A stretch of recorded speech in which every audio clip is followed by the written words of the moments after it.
Hello everyone, welcome back to ThoseYGOguys. I'm your host Alessandro. So the North American World Championship Qualifier 2015 has come to a close. So the winner is Noah Green, who pilots Burning Abyss. And what's very interesting about this final was not just Burning Abyss winning the World Championship Qualifier, but also it was a mirror match.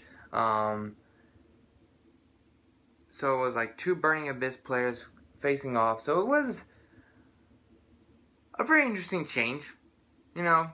I mean, considering that Burning Abyss was probably one of the first dominant decks ever since Duelist Alliance has dropped by. So it was very interesting to, a very interesting journey, I will say. That, how Burning Abyss have developed from the beginning to the end.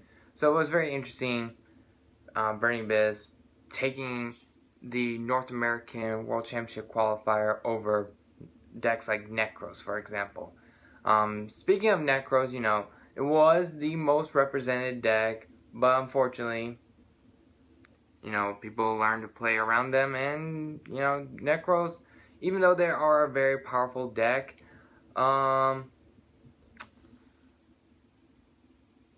I don't think this was their event.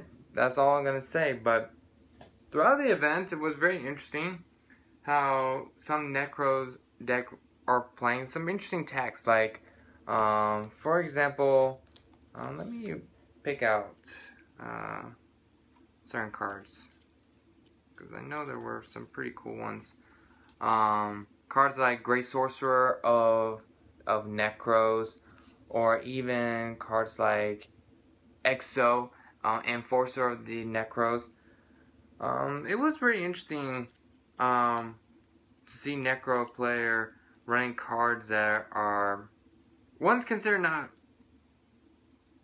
not being used in the past, but it's pretty interesting to see how player are continuing to play interesting decks as well. Let's see. Spiritual Beast deck have done very well in the event. Unfortunately, did not go all the way to the final. One almost got pretty close. Was like in, I think it was the name of the player named Miguel. He got top 4 of the North American World Championship qualifiers. So, I mean, that was pretty close for Spiritual Beasts. And outside of that, Spiritual Beasts have done a very good job overall.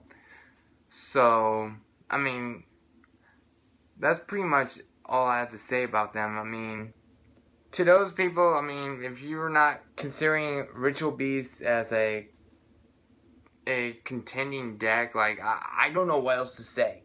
Because, I mean, time after time, Ritual Beasts have proved themselves that they are a competitive worthy deck. And, I mean, we already got kind of like a warning sign about them from the 150th YCS, but I don't know, it seems like Ritual Beasts was not like high up on everyone's radar. I think people were more concerned about like Clyfords, maybe Burning Abyss, but, or as, of course, the Necros mirror match, of course, but Ritual Beast was kind of like the lower side of things, of expectations. The only thing I will say is, if you're one of those people not considering Ritual Beast that much, I mean, you might as well start learning how to play against Ritual Beast, because, I mean, not only the Ritual Beast needs to know how to play today, but you need to be aware of how they do their plays, all the intricates, and how to tackle against those decks. I mean, that's probably one of those big things that even their effects may be really long, very long, but I mean, reading is fundamental. I mean, if you don't think reading is fundamental, you might be playing the wrong card game then. Yeah. But overall, it was a pretty interesting event. Especially the live voice actor live duel was pretty interesting and fun to watch. The stream from what I've watched was pretty interesting. There were long gaps, yes.